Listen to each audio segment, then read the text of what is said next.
پاتن کې سپین کمیس کې نجلۍ ګوره تېر پر ویریږي ورسره بله ملګرګي د له کوره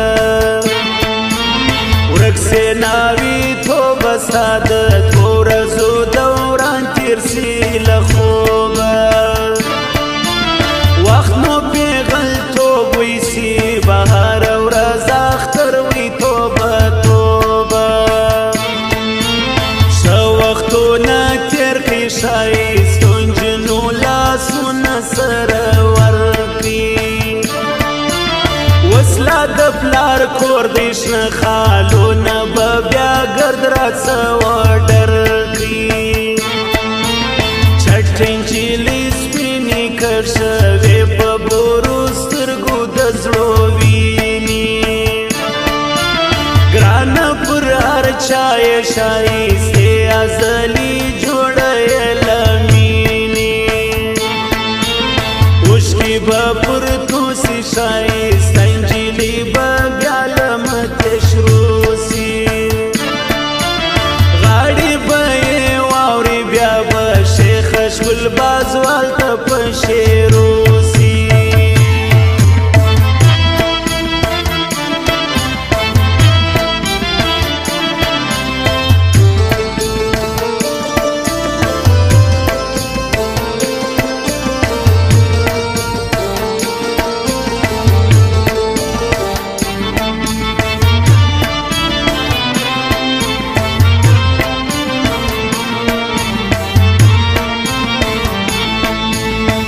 شپه نه تېرېږي د جانان هغه آخري ګای مې یادېږي مور په راشه کې زوه وایي زویه څه تېرې سلګۍ دې کېږي څه عجبه ګل دې سي خور کړی یې پر سپین تندي اور بل دی نزي پر بل نزي ښایسته جانان په هر کې زما خپل دی و بس وځې اور دی وسلیا راسسي د خپل د ابا کور دی ویلې بسې ګله د پردي کاله وخت تر بیا جلا زور دی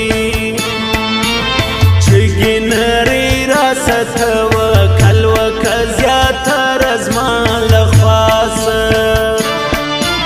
شپر رامایانه یې نادان نجلۍ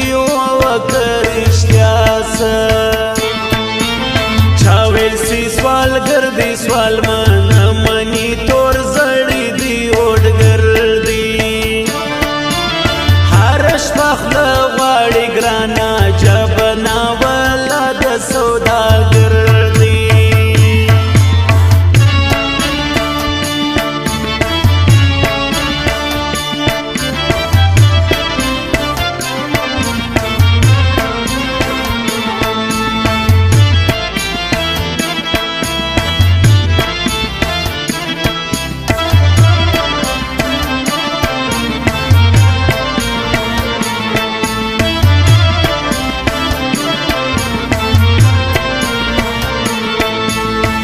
کور می کابل دی یو می کوټه پېښور بل می زابل دی تن می کندهار دی د زړه سر وزیرستان وطن می خپل دی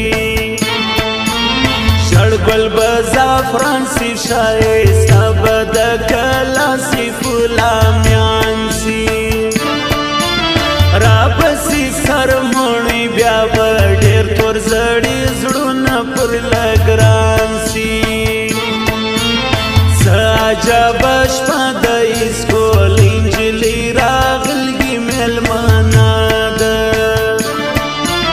هر مجلس یې زده دی وړکۍ نجلۍ تر ګردو ښایسته ده چټه نجلۍ ولاړه تور ټیکره یې اړولې دی پر غاړه څوک به په ماړه وي موږ خواران یې وژي تر ژیو له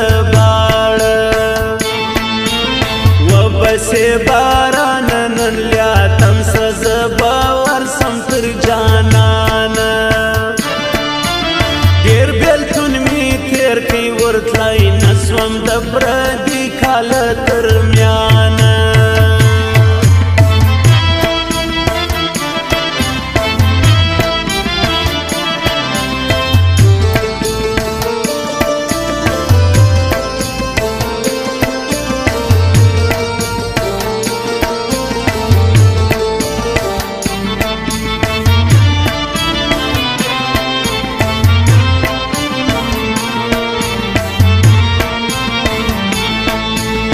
سترګې نه دریږي ښایسته سیراته وګوري شرمیږي چارې ترګایو سم کلیواله په ساده ژبه غږیږي مه کوه نامردي را خبرې سوې همزولګي د ښارګردي بخت بم زلنه وي په وژ باندې یاري نه د چا کړګي ونډه منډه بوره لنډ کمیس کې نجلۍ د چا له کوره سیده تڼ مخکې بدل واخې دریا ووایي په زوره خړ پړ یې ښکل بازه که د نجونو میره ووتله ګرانه پر ماته د حال ور ترکه د اسمان اصلي لبازه سپینه ګله راسه زیاته پیغله یې په خپل را په